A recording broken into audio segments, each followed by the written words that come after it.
सिद्धारम नमो सिद्धारम नमो आर्यारम नमो वैश्यायारम नमो लोहे सवसाहुरम शुद्धात्मात्मनेकांतम साधुत्तम मंगलम वंदे संदष्टि सिद्ध्यर्थम संदष्ट्यर्थम मंगलम भगवान वीरो मंगलम गौतम गणे मंगलम कुंद कुंजाद्योजन धर्मोस्तु मंगलम सर्वमंगल मंगलम सर्वकल्याणकारकम प्रधानम सर्वधर्माणां जैनम जयत शासनम नमः श्री वर्धमाना निर्धूत कलिलात्मने सालोकानां तलोकानां यद्विद्या दर्पणायते।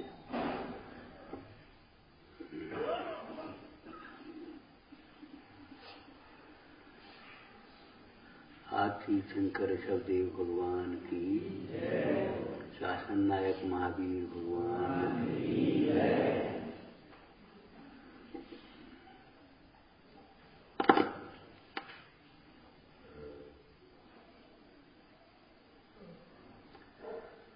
परिवार पहचानना चाहिए। बताए थे नहीं। 3 परिवार, एक अपना परिवार, एक शरीर का परिवार, एक मोह का परिवार, एक उदारता का परिवार। परिवार परिवार अपना परिवार तो अपने से न्यारा है नहीं भाई। अनंत गुणों का जो समूह है वही अपना परिवार समझो। दूसरी दृष्टि से देखें व्यवहार न से तो जहां अपनी चर्चा होती हो, अपने हित की चर्चा होती हो, उसको अपना परिवार कहते हैं। साधर्मी जनों का परिवार। इसको इस ग्रंथ में समय रत्नकंठ सावकाचार्य जी में वात्सल्य के प्रसंग में लिखा है। स्वयूथान प्रति सद्भाव सनाथापेत कैतवा पति पत्नी यथा योग्यम वात्सल्यम अवलिप्यते। स्वयूथ शरीर को अपना मानने वाले मोही जीवों को शरीर से संबंधित माता पिता भाई बंध स्त्री पुत्र कुटुंब मालिक ये अपना परिवार लगता है। ये हमारा परिवार है। विवाह शादियों में तुम देखा हो फलाना परिवार, संगई परिवार, जी परिवार, वो गोत्र लिख देते ना पूरा परिवार। तो ये परिवार ऐसे ही ये हमारा एक परिवार। उदार चरिता नाम वसुदैव कुटुंबकम। उदारता की भावना वाले जीव सबको अपने परिवार की तरह ही समझते हैं। जैसे परिवार का मुखिया सबकी उन्नति, सबका पोषण, सबका भला सोचता है, ऐसे वे जगत के सर्व जीवों के प्रति कल्याण की भावना भाते हैं। कोई जीव की विराधना न हो जाए, कोई जीव दुखी मत रहो, सब जीव सुखी रहे, सब जीव जगत के, कोई कभी नहीं घबरावे।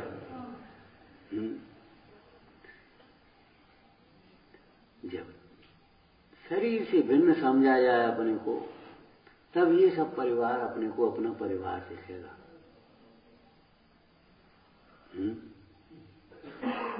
मालूम है गांधी जी से एक बार एक बच्चे ने कहा, बापू आपके पास कुर्ता नहीं है, हमारी माँ अच्छी कुर्ता बनाती सिंधी, एक कुर्ता आपके लिए बना देंगे, बनवाना है। गांधी जी बोले बेटा एक से क्या होगा? तो अगर 2 बनवा लेंगे, बच्चे तो हैं। बोले 2 से क्या, कितने हिंदुस्तान में लोग हैं जिनके पास बनियान भी नहीं है, हम कुर्ता कैसे पहने? कितने लोग ऐसे हैं जिन पर बनियान भी नहीं है, हम कुर्ता कैसे पहने? दीपावली के प्रसंग में घरों की सफाई होती है। हम ये भी कई बार कहते हैं, आपके घरों में जो फालतू कपड़े हो गए, फालतू बर्तन हो गए, जरा से फालतू और सामान हो गया, आप भली प्रकार से दीन दुखियों को बांट दीजिए। आपके घर का वजन कम हुआ, उठावा धरी कम हुई, उनके काम आ गए। हालांकि लेने वाले भी अब लोग बहुत कम रह गए, लेने वाले भी कम रह गए, लेकिन फिर भी बांटना भी सीखो। भाई पुण्य के उदय की सामग्री अगर पुण्य में नहीं लगाओगे तो पाप में चली जाएगी, कोई मतलब तो है नहीं। वो तो वाक्य आपको याद होगा, भोग सकते नहीं, साथ ले जाने की व्यवस्था नहीं। कितने ही कपड़े हों, 4 से ज्यादा थोड़ी पहनोगे। अरे सर्दियों में 5 पहन ली, वो उसी में कर गया। कितने पहनोगे बताओ, क्या करोगे? बाद बाकी की तो बोझ ही है और कुछ नहीं।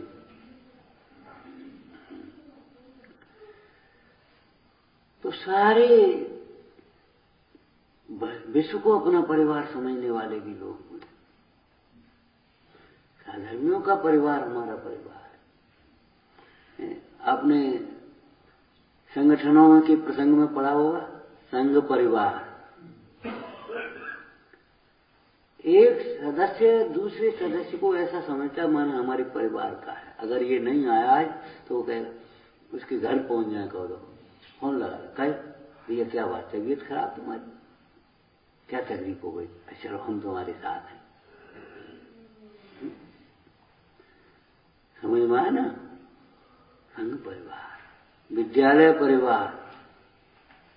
ऐसे परिवार शब्द का प्रयोग माने समूह के अर्थ में होता है, समूह का। ऐसे ही हमारा परिवार है, स्वयूथ। जब हमने स्व शरीर को नहीं आत्मा को समझा तो आत्मा के आश्रय से ये हमारा परिवार हो गया। सिद्ध भगवान दादा बाबा के स्थान पर हो गए, अनंत पिता के स्थान पर हो गए, जनवाणी माता के स्थान पर हो गई हैं, और आचार्य उपाध्याय श्रावक के बड़े भ्राता के समान। और ये छोटे छोटे सब हैं, परिवार में बूढ़े भी होते हैं, बच्चे भी होते हैं, युवा भी होते हैं। ऐसा तो है नहीं परिवार में बस परिवार माने बस सभी होते हैं। तो हमारे परिवार की क्या समझ? बाबू भाई का वाक्य याद है बेटी? बोलो। हम सिद्धों के कुल के हैं, कुल परंपरा हमारी सिद्धों के कुल के हैं हम।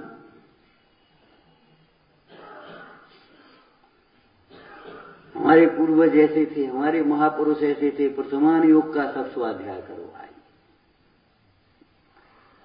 देखो पालन कितना कर पाते हैं, समय परिस्थिति के हिसाब से होता है, शक्ति के हिसाब से होता है, लेकिन कम से कम ज्ञान और गौरव तो होना चाहिए। सब लोगों को प्रथमान योग की कथाएं पढ़ना चाहिए, भजन भक्तियां और पाठ पढ़ना चाहिए। इससे क्या होगा, आपके जीवन में ये महापुरुष हृदय में बस जाएंगे। तो फिर कभी नेता अभिनेता और तुम्हारे करोड़पति और फलाने और ये वे आपके जीवन के आदर्श नहीं बन पाएंगे। आप ये नहीं करो भैया ऐसे देखो देखो भैया, आपके जीवन में आपका आदर्श स्थापन हो जाएगा, आकर्षण नहीं होगा कभी उनका। अरे क्या है, ऐसी तो हमारे भगवान छोड़ के चले गए, क्या है, क्या रूप देखने जा रहे। स्वर्ग से आते थे देव देखने। इसलिए आपको कथाओं के माध्यम से जरूर अपने धर्म को पहचानना चाहिए, अपने स्वरूप को, अपने कर्तव्य को पहचानना चाहिए। इसी का नाम है प्रथमान योग।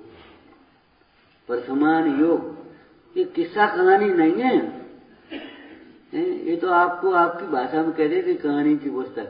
कहानी की पुस्तक नहीं, वो धर्म की पुस्तक है। क्यों कि केवल कहानी नहीं है उसमें, कहानी के माध्यम से उपदेश है।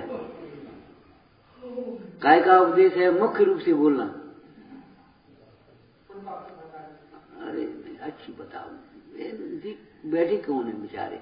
छोटे छोटे बालक बता, पाप से बचने के और धर्म में लगने के।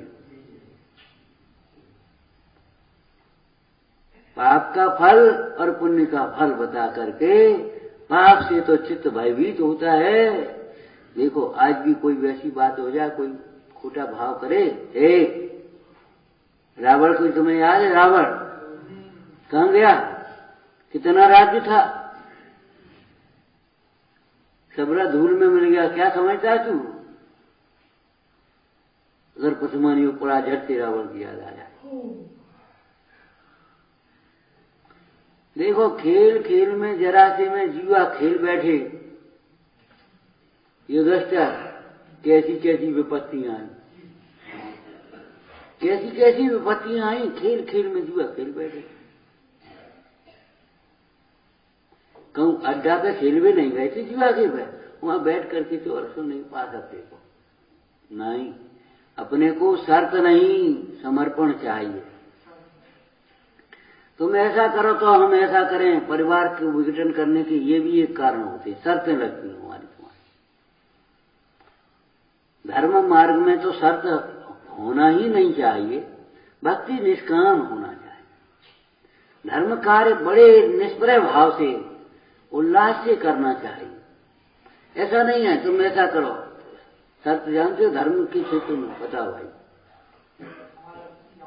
भगवान जी हमारा काम हो जाए तो छत्र चढ़ाएं, विधान कराएं, यात्रा कर रहे हैं, 108 परिक्रमा कर रहे हैं, इतना घी का दीपक जलाएं,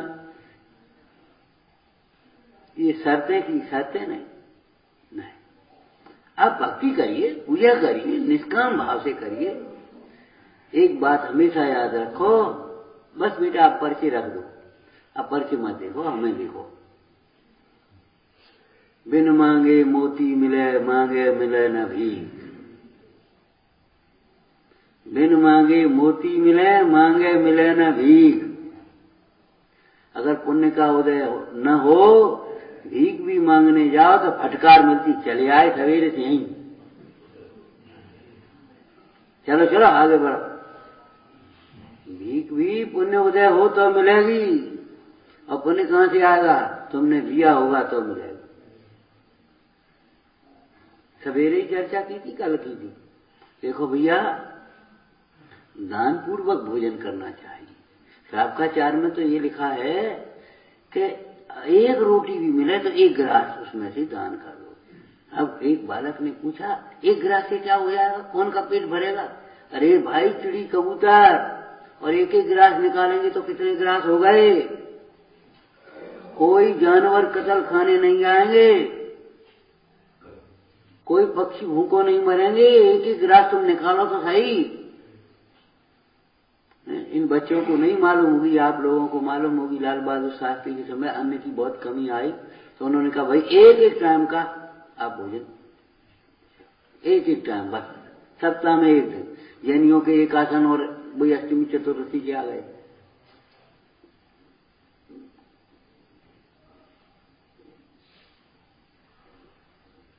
कोई चिड़ी कबूतर भूखे नहीं रहेंगे, कोई भूखा नहीं सो पाएगा। 1-1 गिलास से बहुत होता है, क्या समझते हो? हिंदुस्तान की आबादी कितने करोड़ गिलास हो गए, तुम कहते 1 गिलास से क्या होगा? अब तुम बेईमानी करो कि सब जने दूध लाएंगे, हम 1 लोटा पानी डाल दें तो फिर पानी से हो तो भरे हुई।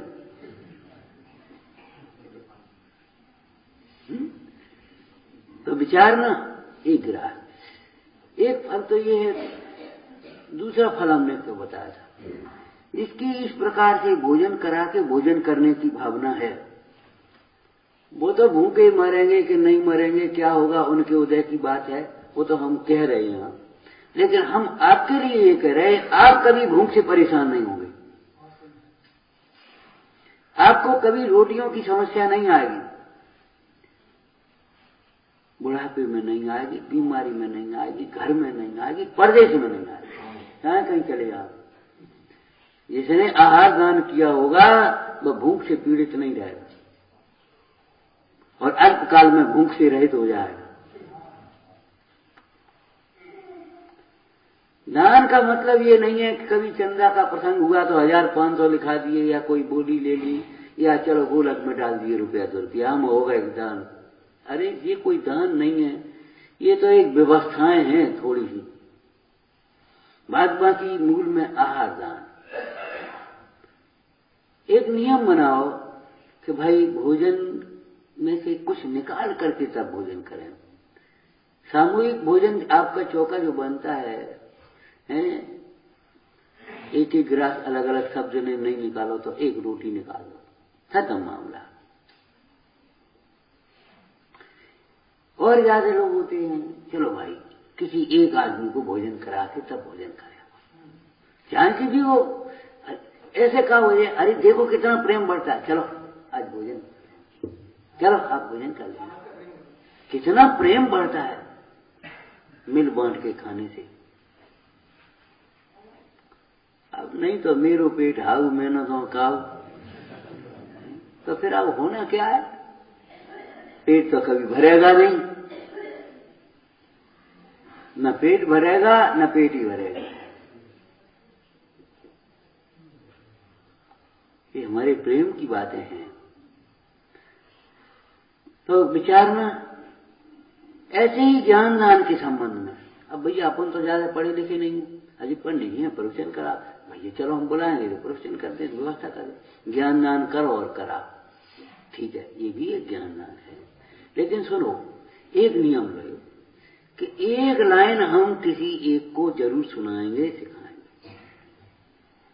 आजकल तो एक नया साधन हो गया तुम्हारा, वो मैसेज भेजते ना, अच्छी एक लाइन अपने इष्ट मित्रों को भेजो। फिर बच्चे हैं, बच्चों को रमकार मन सिखाओ, एक लाइन सिखाओ, दर्शनम देव देवस्य दर्शनम भाव। होता है स्वयं जगत परिणाम में जग का। एक लाइन सिखाओ अपने से छोटों को। चलो भाई बूढ़े पुराने हैं, उनको कम दिखता है या बीमार हैं, 10 मिनट उनको बैठ करके सुनाओ जनवाणी। ला अम्मा हम तुमको सुना रहे, दादा हम बैठो, अब ले लो हम सुना, बारह भावना का पाठ कर रहे। हमारी नानी हमसे पढ़वाती थी छोटी उम्र में, इतनी उम्र में, बेटा आज सुजानी चरित्र पढ़ो, आज शील कथा पढ़ो। 2-3 दिन में पूरा, शाम को सब जल्दी उन्होंने चौका वक्त सब निपटाया और बस बैठ गए। अब आई थी, भैया पढ़ो, तब की याद है ये लाइन जो अभी सुना देते कि जब पिताजी सुखानंद कुमार को ढूंढने के लिए पहुंचे, वहां पहुंचते पहुंचते बनारस में जहां उनकी मामा थे, किसके, मनोरमा के, वहीं पहुंच गए। तो पहुंचे, भैया सुखानंद कह दो पिताजी से हमें नहीं मिलना, मुंह नहीं देखना है उन्हें, ऐसो काम करो। पिता मनोरमा को घर से निकाल दिया बिना कलंक लगा करके, निर्दोष को दोष लगाया, मुंह नहीं देखना, जाओ कह देना पिताजी से वापस जाए। मनोरमा ने सुनी, बोले क्या कह रहे, क्या कह रहे तुम? पित को इम बेन उचारो, देख जीवन जन्म तुम्हारो, जिन ते तुम जन्म लिए हो, तिन ते इम बेन कहे हो। क्या कह रहे तुम? पिताजी का क्या दोष है जब हमारे कर्म का हो जाए? पिताजी तो धर्म भीरू, पाप भीरू है, धर्म भीरू नहीं, पाप भीरू है। अरे भाई अब बात से डरते हैं, दूसरी ने आकर के उनसे कहा, उन्हें सेठ से कहा, बेचारे डर गए। तो हमारे पाप के उदय में उसमें पिताजी का क्या दोष है? चलो पिताजी को बुलाओ, स्नान कराओ, भोजन कराओ, सब काम करो और चलो अपन एक बार चलेंगे, वहीं हमारा न्याय भी होगा, अब बात दूर होगा। सदैव समझना चाहिए, इतने हमारे साथ अगर कोई दुर्व्यवहार भी हो जाए, कोई डांट दे, फटकार दे, कोई और कुछ कर दे, मार दे, अपने उदय का विचार करके समता रखो और अपन किसी के साथ दुर्व्यवहार करो मत। बस ये है सौहार्द का काम। सामने वाला पछताएगा, हमें पछताने का मौका नहीं मिलेगा। हमसे ही तो तुमने कह ली, कह लो, हमसे, हमने तो नहीं कहा उसे, कहीं हमें कब फर्क पड़ो, जैसे कर्जा के संबंध में हम आओ ही तो रहे हो, हम पे तो काल को नहीं रहो, लाभ तो हमें दे, नुकसान तो तब है जब हम पे काल को रह जाए, वो हमें बैल बन के, ऊंट बन के, घोड़ा बन के देने पड़े। वो नुकसान तो ये है, अगर हमारा किसी पर रह गया तो हमें क्या नुकसान, वो जाने, उसका काम जाने, और हमारे उदय की सामग्री होगी तो हमें मिलेगी। ज्ञान दान निरंतर, क्या लिखा है ज्ञान दान के प्रसंग में सावकाचार्य जी में, बोलो। नंबर 1, अपनी आत्मा को निरंतर ज्ञान दान करो, एक लाइन जरूर पढ़ो रोज, एक श्लोक भी रोज पढ़ो, एक दोहा छंद याद करो, देखो कितना याद होता है। बखत जरूरत पर अगर आप लेटे हो, उठ नहीं पा रहे या कहीं जा रहे, गाड़ी से घंटा आध घंटा पर तुम्हारे वैसे ही पाठ करते में चले जाएंगे। विद्या कंठ की द्रव्य गंध की काम आएगी। लाइट नहीं है, आंख में दर्द हो रहा है, कान सुनाई नहीं दे रहा, अब कैसे और तुम्हारी शास्त्र थोड़ी काम में आएंगे। जो तुम्हें याद है उसका चिंतन करोगे, आपका आनंद आएगा ही, आपके परिणामों में संक्लिष्टता नहीं हो। तो ज्ञान दान अपने को करो, और जो विद्वान आदि हैं उनसे ज्ञान दान करवाओ माने उनको बुलाओ, उनको रखाओ, उनकी सेवा करो और उनसे ज्ञान दान करवाओ। अनुमोदना करो, पाठशाला की, स्वाध्याय की अनुमोदना करो, कृत कार्य अनुमोदना, मन वचन काय खूब प्रसन्न हो, सहयोग करो उसमें जितना भी हो सकता है। समझ में आया ना? तो ये ज्ञान दान, आहार दान, ज्ञान दान, औषधि दान, जिस भूमिका का जो जीव है उसके योग्य औषधि किसी वैद्य से दिलवाओ, स्वयं देव बना करके देव, पथ बना करके देव, सब करो, औषधि दान करो। आप कभी बीमार नहीं हो पाएंगे, बड़ी बड़ी बीमारियां आपको नहीं घेरेंगी अगर औषधि दान करोगे तो, ध्यान रखना। बीमार इसीलिए ज्यादा होते हैं, वो प्रदूषण वगैरह वो तो बाह्य निमित्त हैं। बीमार ज्यादा इसलिए होते हैं किसी रोगी की हंसी उड़ाई है, किसी को दवाई ववाई नहीं दे पाए देगी हैं, अपन को थोड़ी सी बीमारी बहुत संकलित परिणाम किया और ये हमारी कोई सुनता नहीं है, ये ऐसे और ये कुछ नहीं करते हैं, ऐसे इन परिणामों से बीमार होते हैं। बीमारी आप औषधि दान करेंगे, बीमारी की जरूरत नहीं है, वो औषधि खाने की जरूरत नहीं पड़ेगी। अब कम रह गए, और नहीं तो पुराने समय में ऐसे ऐसे लोग होते, हमने जिंदगी में गोली नहीं खाई। हम कभी हकीम के पास गए ही नहीं, ना हकीम के पास गए, कभी से लड़ाई वड़ाई नहीं था, थानों नहीं देखो हमने। ऐसे ऐसे लोग होते थे, किसके बल थे? ये अपने धर्म चर्चा के बल थे। सीधे अपने मंदिर गए, दुकान संभारी, अपने को दो बातें करी, गम खा गए, कछु है अपने दान पुण्य करे, परोपकार करे। अब काय की लड़ाई, काय को झगड़ा, काय को रोग, काय की बीमारी। ये तनाव, टेंशन और झगड़ा टंटे तो ये सब कसाय की तीव्रता के काम है। और ज्ञानाभ्यास बिना कसाय की तीव्र होंगी, उसमें क्या बात है? ज्ञानाभ्यास बिना कसाय तीव्र होगी, कसाय तीव्र होंगी तो फिर झगड़ी टंटे जो कुछ होता है तो होता। कभी किसी के अधिकार का हनन मत करो। ये छोटा बच्चा है ना, आपके बादशाह का अधिकारी है, पैसा कमाओ, कम ज्यादा कमाओ, इससे कोई मतलब नहीं, इसको घंटा आध घंटा लाड़ प्यार इसने दो, तब वो समझेगा जी हमारे पापा हैं, जी हमारे बाबा हैं, जी हमारी अम्मा हैं, जी हमारी मम्मी हैं, जी हमारी चाची हैं, जी हमारी ताई हैं। अब जब तुम्हें उसके लिए फुर्सत ही नहीं है तो वो तुम्हें क्या समझेगा? बस नेकने से जाओ पहुंचा दे, पढ़ो।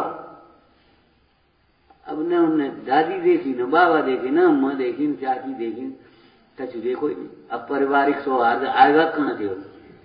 बस पैसे ही पैसा रह जाएगा और कुछ नहीं होगा। सो पैसा बीमारियों में जाएगा, या विलासता में जाएगा, या फिर अदालतों में जाएगा, लुटेगा। ये देश का सर्वेक्षण है, ये समझ लेना। अब हमारे पास अखबारी आंकड़े नहीं है, हम तो बता रहे हैं आपको ये देश का।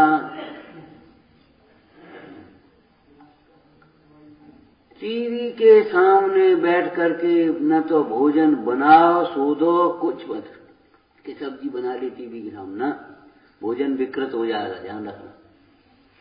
टीवी के सामने रख करके थाली भोजन मत करो, तब ये प्रेम रह पाएगा तुम्हारे घरों में।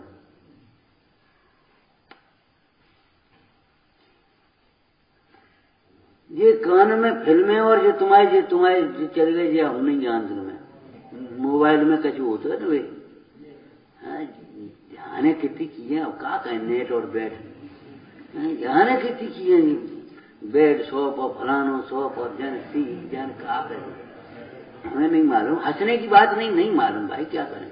हमारा मतलब ये है, नहीं आप अपने उपयोग को बहुत मत फैलाओ, ये बीमारियों के घर हैं।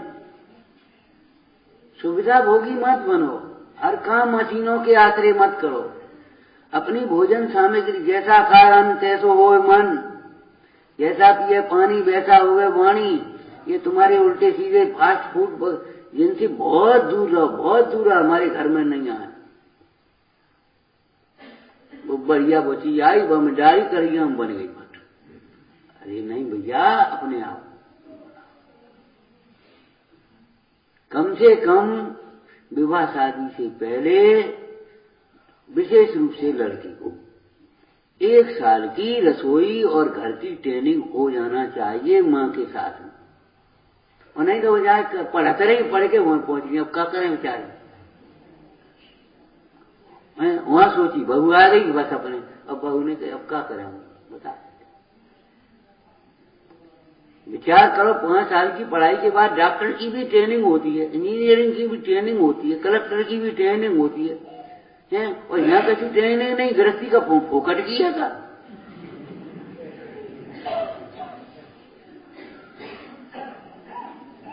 या बाजार से लिया, या बाजार से लिया, या बाजार से लिया।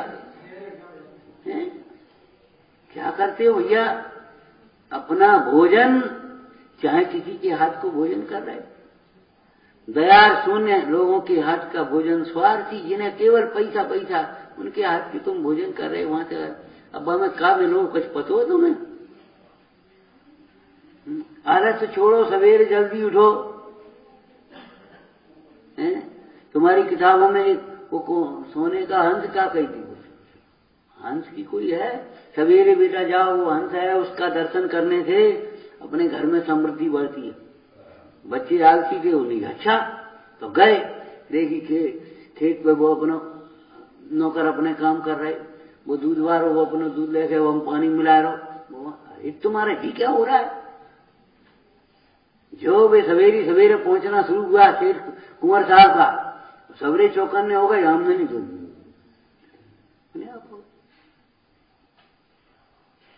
सवेरे का सूरज देखो, सवेरे की हवा,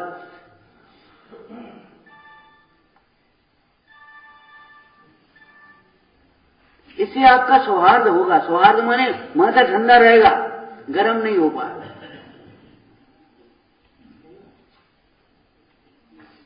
बीमार और कमजोर में आदमी चिड़चिड़ा हो जाता है।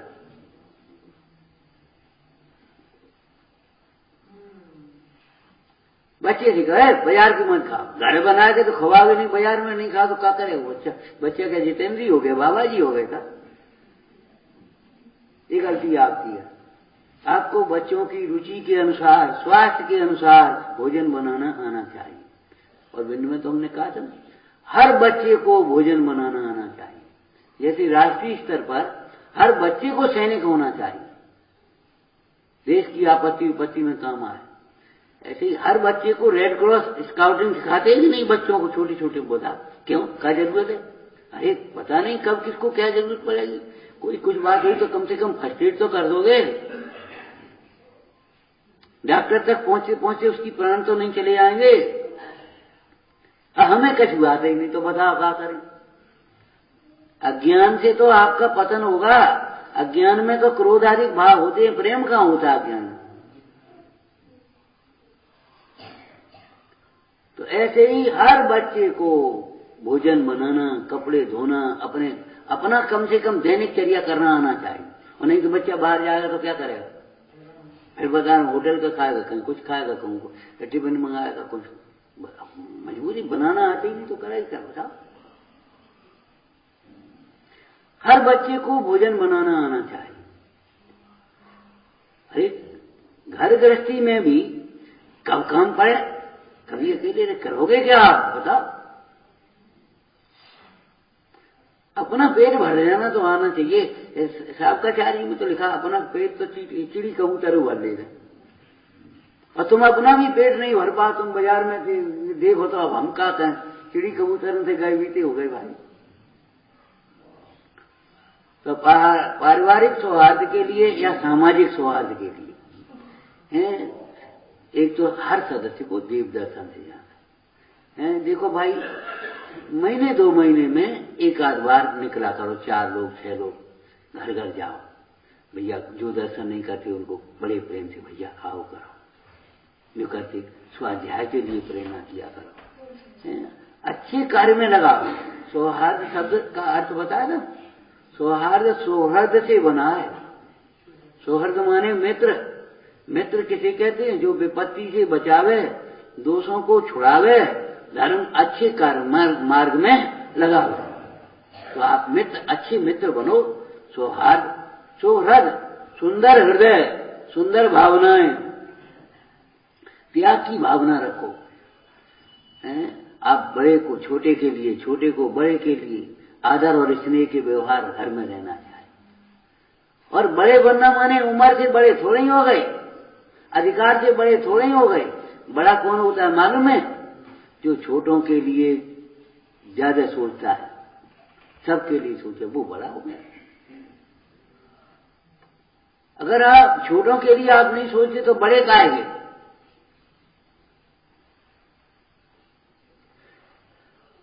शर्तें लगाने की बातें छोड़ देना चाहिए। पुराण में आया, युधिष्ठिर ने बोलो खेल खेल में जुआ खेला था, क्या हुआ, क्या हुआ बताओ। 7 व्यसन की कहानी अगर आपने पढ़ी होंगी, 5 पाप की कहानी पढ़ी होंगी, 8 अंगों की कहानी पढ़ी होंगी, सम्यक्त की कहानी पढ़ी होंगी, पद्म पुराण की कथाएं पढ़ी होंगी, तो आपको जीवन में झट से याद आया करेंगी और आप उस प्रसंग से बच जाए।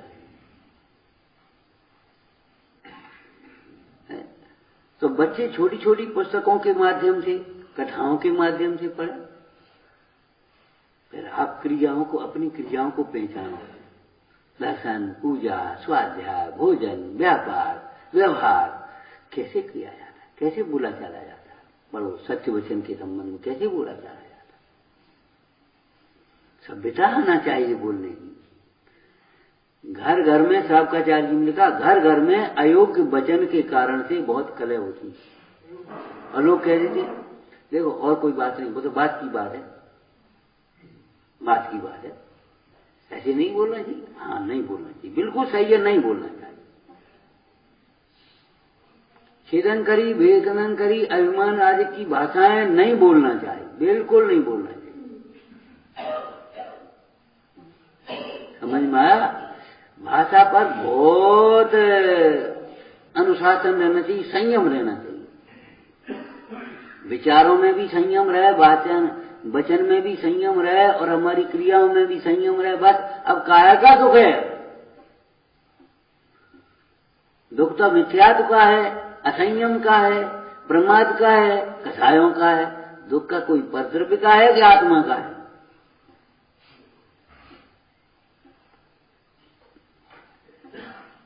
सबको अपना परिवार जैसा समझो।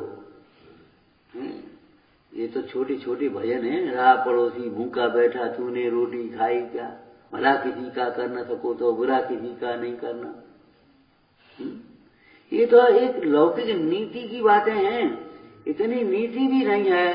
तो ये समझ लेना चाहिए, पूजा पाठ से या शास्त्रीय स्वाध्याय से या आपकी क्रियाओं से आपको शांतता तो नहीं मिलेगी, शांतता नहीं। धर्म के नाम पर केवल रूढ़ियों और अंधविश्वासों में मत पड़े रहो। धर्म के नाम पर भी रूढ़ियों और अंधविश्वासों में मत पड़े रहो। धर्म का स्वरूप समझकर उसका आचरण करने का उपाय करो। समझ में आया? बाकी नोट कर लेना, ठीक है।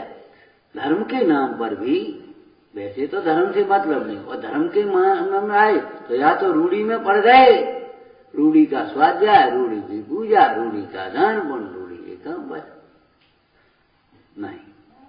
धर्म के नाम पर रूढ़ी और अंधविश्वासों से बचो। धर्म का स्वरूप समझ करके जीवन में आचरण करो। अहिंसा धर्म है, सत्य धर्म है, अचौर्य धर्म है, शील ब्रह्मचर्य धर्म है और संतोष परिग्रह परिमाण धर्म है। ये गृहस्थों के धर्म है। सम्यक दर्शन ज्ञान चारित्र धर्म है, तो सम्यक दर्शन का धर्म है। निर्भयता धर्म है, आप निर्भय होकर के रहिए, डरो नहीं, भयभीत मत रहो, निष्प्रही रहिए, गिलानी मत करो, किसी से घृणा मत करो, किसी से द्वेष मत करो। कर्म के उदय से होते हैं, बात बनती है, उसमें क्या है, कोई बात नहीं। और फिर घृणा भी करना है तो कहाँ घृणा करो, घृणा पाप से करो, पापी से थोड़ी काम चलेगा। पापी तो आज का कल धर्मात्मा हो जाए। पाप से घृणा करो, माने पाप से घृणा करने का मतलब पाप से बचो, पाप से दूर रहो, पाप की अनुमोदना भी मत करो। लेकिन पापी कौन होता है? पापी तो एक समय की पर्याय में है, कल अंजन चोट निरंजन हो जाए, क्या बात है उसमें, अज्ञानी ज्ञानी हो जाए, गृहस्थ त्यागी हो जाए, अभिमानी बहुत विनयवान हो जाए, तूकारी जैसे क्रोध करने वाली, और इतनी क्षमा हो गई, इतनी फूट गई, इतनी चीज तो जेब नहीं कही क्यों, और ले जा भैया कचू। उस सेठ ने कहा, बहन ऐसी क्षमा तो हमने बड़े बड़े विद्वान त्यागियों में नहीं देखी। भैया हमने क्रोध का फल खूब देख लिया, हम तू नहीं सहन कर पाते थे तो निकल पड़े, और फिर हमने कितने कितने कष्ट सहे, मुश्किल से यहाँ आई, तब से हमने प्रतिज्ञा करी है क्रोध।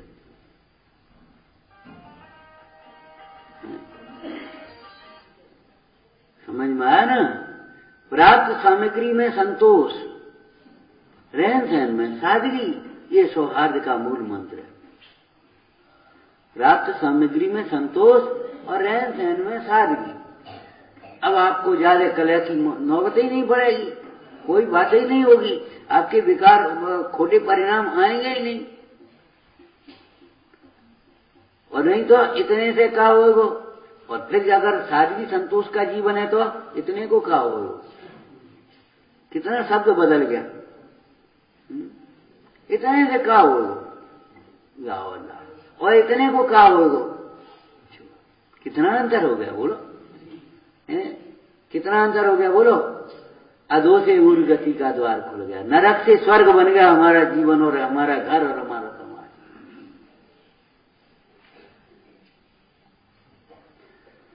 तो सौहार्द प्रेम को कहते हैं, परस्पर में प्रेम, मोह नहीं, मोह प्रेम का घातक है। मोह में मेरे तेरे की भावनाएं आ जाती हैं, वहीं प्रेम खत्म हो जाता है। और मोह से परे होकर के देखो तो कौन पराया कौन अपना, अपने पराये की है भैया बोलना विकास, श्लोक सुना ना, अपने पराये की गणना, हाँ कुटुंब का अयम, हाँ ये मेरा है, ये पराया है। ऐसी जो गणना माने विचारधाराएं, चिंतन, ये तो छोटी संकीर्ण विचारधारा वालों को होते हैं, इनका फल बहुत खराब है, बहुत खराब। संकीर्ण विचार वाले संकीर्ण शरीर वाले बन जाते फिर, एक इंद्री, दो इंद्री, तीन इंद्री, जिग्नेंद्री, ऐसे कीड़ी मकोड़ी चीटी, संकीर्ण विचारधाराओं का फल है।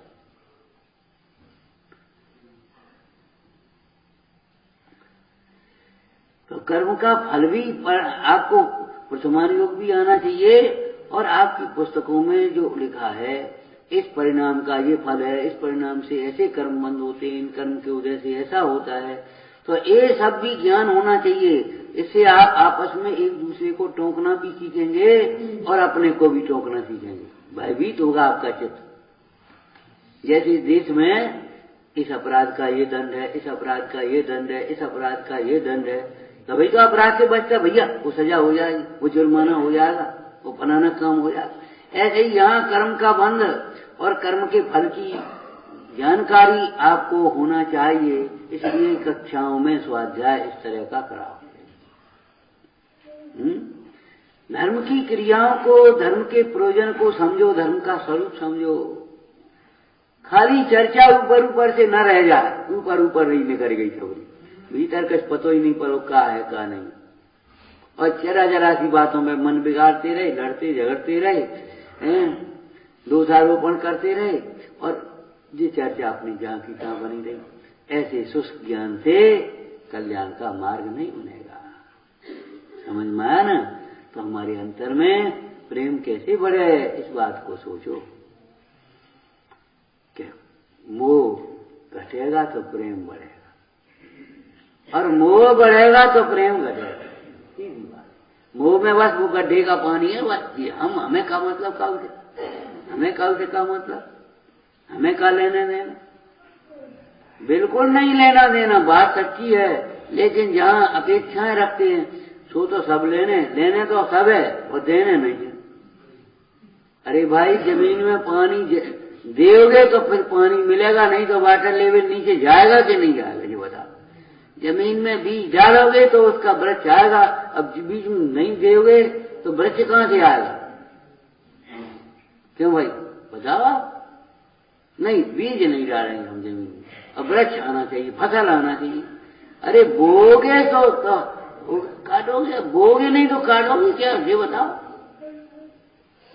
इसलिए भाई देना सीखो, और देने के नाम पर खाली पैसा नहीं, प्रेम, स्नेह, वात्सल्य, आदर देना सीखो, ज्ञान देना सीखो। दान और त्याग का अंतर याद है आपको? पुस्तकों के आधार से बोलना। त्याग खोटी वस्तु का किया जाता है, मल मूत्र आदि का त्याग, क्रोध का त्याग। दान थोड़ी होता है, दान अच्छी वस्तु का दिया जाता है। अनुग्रहार्थम स्वस्या सर्गो दानम, ज्ञान का दान, आहार का दान, औषधि का दान है, क्रोध का दान होता है, मान का दान होता है, गंदगी का दान होता है, त्याग होता है। तो खोटी वस्तुओं का तो त्याग करो, अच्छी वस्तुओं का दान देना सीखो। हम का दें साहब? अरे अच्छे वचन बोलो, देवी मिष्ट वचन का दान भी श्रेष्ठ दान है, मिष्ट वचन का दान भी श्रेष्ठ दान है, वात्सल्य का दान है।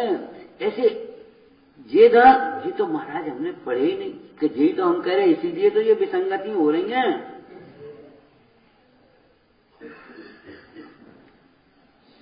हमने दान के नाम पर खाली ये सोचा 1000, 2000, 5000 दे दिए, बस दान हो। यहां में अच्छे बोलवे की और बुरे बोलवे की बात कहां है? आप कहो तो बता दे रहे, 5000 दे 5000, 11000 दे 11000 दे, 100 का दान। अरे ये कहां हुआ? चलो भैया भोजन कर लो, औषधि है, दवा, ये आहार, औषधि, अवय, शास्त्र, ये त्यागियों के लिए मुख्य दान है। और त्यागियों को बस इतने ही दान से काम चलाना चाहिए, फालतू संग्रह नहीं करना चाहिए, अनावश्यक चीजें न देना न लेना। त्याग धर्म को, त्याग मार्ग को फिर बिगाड़ने की बातें हो जाती हैं। बस इतना ही पर्याप्त। और सो भी बहुत सरल सादा जीवन बनाना चाहिए, एक आदर्श स्थापन करना चाहिए। समझ में आया ना? तो देना सीखो, लेना नहीं। लाओ लाओ लाओ लाओ मत सोचो, देव देव देव, बस। अब आप देवो क्या होगा? और देवगे सो मिलेगा तो अपने को ही, वो कहूं नहीं जा रहा। ये तो ऐसी बैंक है, आपके खाते का जमा आपको ही मिलेगा, कोई दूसरा नहीं निकाल सकता है। बच्चों, तुम्हें याद है, विद्या रूपी धन चोर चुरा नहीं सकते, कुटुंबी जन बांट नहीं सकते, राजा ले नहीं सकता, और है वजन नहीं होता। और एक और बता, देने से बढ़ता है। ये विद्या धन श्रेष्ठ धन है। हम आपसे कहते हैं विद्या धन तो है ही, लेकिन सारे दान अच्छे देने से बढ़ेंगे आप। देवे से घटो नहीं है, देने से बढ़ा है हमेशा। कुएं से पानी निकल जा, स्रोत अपने खुले रहेंगे, और निकालो नहीं तो क्या होगा। एक 1.5 एकड़ का आदमी किसान था, उसने घर में शादी आई लड़की की, उन्हें की गाय 1 टान दूध देती है, अब 2 किलो देती है, अपन को 40 किलो दूध चाहिए, आज से बंद कर दो, 2 40 किलो निकाल लेंगे 20 दिन बाद। सूख गया दूध, कैसे नहीं कहा निकले वो 40 किलो, 4 किलो नहीं निकलना है, 2 किलो भी नहीं निकलना, निकालते रहोगे चलता है। अरे स्रोत खुला है भाई, आमदनी और खर्चा, ये पुण्य की तो आमदनी, अब खर्च तो पुण्य खूब कर रहे हो और आमदनी कर नहीं रहे, तो फिर क्या होगा? कम आबाद और खर्चा ज्यादा मिटोगे, फिर और क्या होगा? और कम खर्चा और आमद ज्यादा, कम खर्चा और आमद ज्यादा, ये लक्षण बन जाने के, बन जाओगे। तो आप लेने की अपेक्षा देना सीखो। कोई बच्चा आया है, तुम्हें नमस्कार करना चाहिए, पाँव छूना चाहिए, जय दिन करना चाहिए, खाली हाथ नहीं। अरे तुम पहले स्नेह से दो, स्नेह देना सीखो। एक बच्चा आया बुरा है, आदर देने, आओ दादा बैठो, स्नेह आदर देना सीखो, प्रेम देना सीखो। आप देखो इससे जीवन में कितना संतोष शांति मिलती है। आपको प्रसन्नता के लिए बाजार में नहीं मिलती, बाजार में ढूंढने नहीं आना पड़ेगा, कहीं तीर्थों में नहीं आना पड़ेगा प्रसन्नता लेने के लिए। आपकी प्रसन्नता, आपका सुख, आपके परिणामों से आपके अंदर में ऐसे उछलता है कि आप संभालोगे नहीं। अच्छे काम करो तो सही, अच्छी बातें सोचो तो सही, एकदम आपका चेहरा प्रसन्न हो जाएगा, आपका जीवन प्रसन्नता से भर जाएगा, और आपका घर वातावरण भी प्रसन्नता से भर जाएगा। बस एक ही बात है जो नास्तिक से 3 कहे जाते हैं, बुरा मत सोचो, बुरा मत बोलो, बुरा मत करो। अब हम दूसरी भाषा बोलते हैं अस्ति की, अच्छा सोचो, अच्छा बोलो, अच्छा करो। बस आपका द्वार खुल गया। यही सौहार्द की बातें हैं।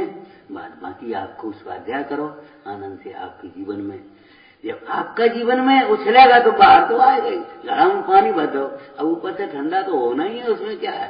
जड़ में जब पानी गया तो पेड़ हरा भरा होना ही है। ये थोड़ी है पत्ते अलग सींचना पड़ेंगे, फल अलग सींचना पड़ेंगे, टहनियां अलग सींचना पड़ेंगी, फूल अलग, नहीं, जो तू सींचे मूल को, फूले भले लगा। उत्तम आत्म भावना, तत्व भावना, वैराग्य भावनाओं को भाओ और अपना जीवन सफल बनाओ। ओम नमः।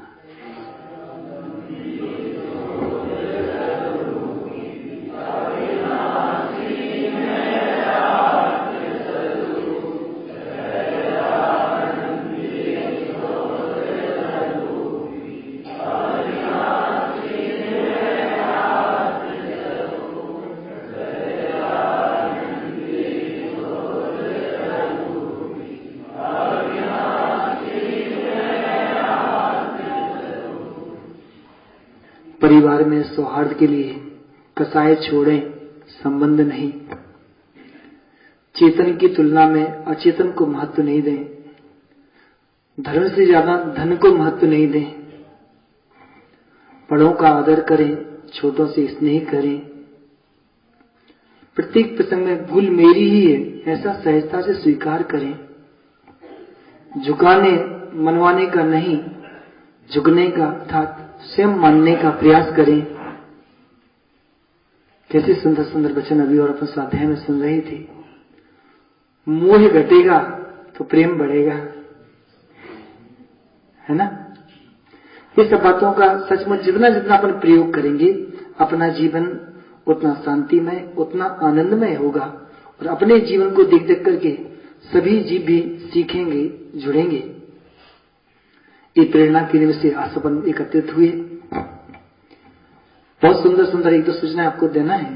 एक सूचना तो यह है कि अप्रैल के महीने में लगभग 15 अप्रैल से 30 अप्रैल तक 15 दिन तक अमाइन में बहनों के हिसाब से भी और छोटे बच्चों के हिसाब से, मतलब बच्चे बच्चियों दोनों के हिसाब से बहुत सुंदर एक संस्कार शिविर लगाएंगे, जिसमें बच्चे घर गृहस्थी के कामों में भी निपुण हुए और धर्म भी पढ़ना सीखें। आवासीय शिविर की एक योजना हम बना रहे हैं और साथ साथ में फिर इन्हीं बच्चों में से जो बच्चे अपनी रुचि और अच्छी दिखाएंगे उन बच्चों को छात्रावास के माध्यम से भी पूरे वर्ष भर, अभी एक प्रसंग सुनाया था मैंने क्षमा वाला आपको, मतलब सोचो उस करोड़पति व्यक्ति ने भी ये स्वीकार किया कि हम अपने बच्चे पे लाखों खर्च करते हैं तो भी उस बच्चे को क्षमा मांगना नहीं सिखा पाते। आप अपने अच्छे से बोलो जिद मत करो, फिर देखो कितनी देर मानता क्या नहीं मानता। आप उसको अच्छा गलती की सॉरी बोलो, देखो मानता नहीं मानता। मतलब अपन ये संस्कार अपने घरों में जो नहीं दे पा रहे हैं, छोटे छोटे बच्चे जरा से बच्चे हैं, उन जरा रोए उनके हाथ में मोबाइल पकड़ा देते हैं, जरा उन्हें जिद करी उनको मोबाइल दिला दिया, तो उससे बच्चों के जीवन बर्बाद होते हैं। आप बच्चों से कितनी मना करो घर पे, घंटे 2 घंटे वो टीवी में बर्बाद कर लेते हैं, जबकि वहां छात्रावास में मैं देखता हूँ बच्चे ना टीवी देख रहे ना मोबाइल चला रहे और ऐसी बढ़िया बढ़िया बातें सी उनकी। तुम यदि साप्ताहिक गोष्ठियां यदि सुनोगे तो तुम्हें लगेगा इतनी उम्र में बच्चे लोग गोष्ठियों में बोलना सीख रहे हैं। तो बच्चों में ये मत सोचो कि बच्चे एकदम से बैरागी हो जाएंगे, नहीं नहीं, इनके जीवन में जीवन जीने की कला आ जाएगी तो इनका पूरा जीवन आनंदमय होगा, और जब इनका जीवन आनंदमय होगा तो इन्हें देख देख करके हम सबको भी आनंद होगा। तो उस शिविर की भी मुझे प्रेरणा करनी है, छात्रावास की प्रेरणा करनी है। और एक और भावना हमारी ऐसी है जो हमने अभी एक संस्मरण सुनाया था आपके लिए पिताजी का, कि एक समय के पश्चात आप लोग निवृत्ति निकालना सीखो। देखो एकदम से सब छूटेगा ना जिस समय ना, तो उस समय बहुत संकलेशमय परिणाम होंगे, और अभी से निवृत्ति का थोड़ा थोड़ा अभ्यास डालेंगे, थोड़ी थोड़ी सत्संगति में रहने का प्रारंभ आप करेंगे तो आपको सचमुच इस संसार शरीर भोगों को छोड़ने में कुछ भी कष्ट नहीं होगा। क्यों? इनके छूटने के पहले ही आप तत्वज्ञान के बल से इन्हें छोड़ चुके होंगे। इसलिए पंजाब का एक बहुत सुंदर वचन आया था कि जो तत्वज्ञान पूर्वक जगत से उदास नहीं होते उन्हें अंत में निराश होना पड़ता है, क्योंकि ये सारा परिवार अपने अनुकूल नहीं चलता रहेगा, फिर निराशा में एक तरफ बैठना पड़ेगा आपके लिए। तो वो निराशा नहीं आना हो तो तत्वज्ञान पूर्वक थोड़ा सा ज्ञान वैराग्य बनाएं, निवृत्ति निकालें, आप लोग भी निवृत्ति निकालें।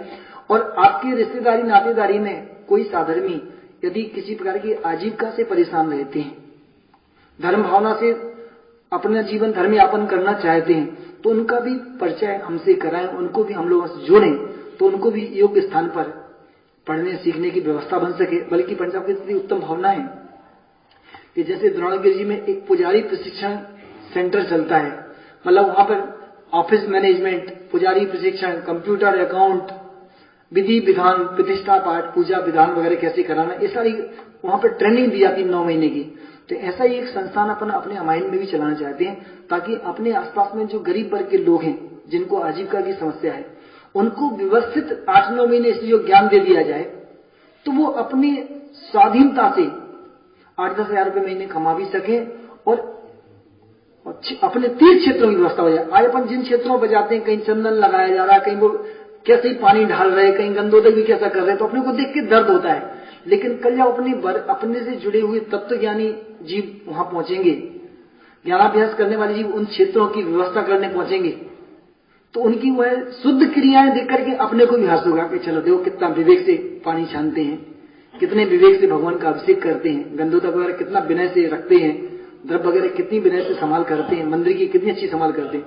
तो उनको देख देख करके अपने परिणाम भी उज्जवल होते हैं। इसलिए अपने ऐसे रिश्तेदारों नातेदारों के बच्चों को भी, क्योंकि कई बच्चे पढ़ाई छोड़ देते हैं, फिर कहीं छोटे मोटे काम में लग जाते हैं, लेकिन व्यवस्थित जीवन नहीं बन पाता उनका, तो ऐसे रिश्तेदार नातेदारों के लोगों को भी ऐसे संस्थान से अपने जोड़ेंगे तो उनका भी भविष्य मंगलमय होगा और अपने लिए भी योग्य कार्यकर्ता प्राप्त होंगे, ऐसी हमारी भावना है।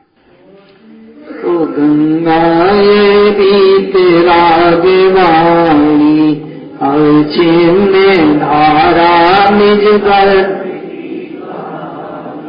जा में अति विमल अगाध ज्ञान पानी जान संशय पंख की निशानी साची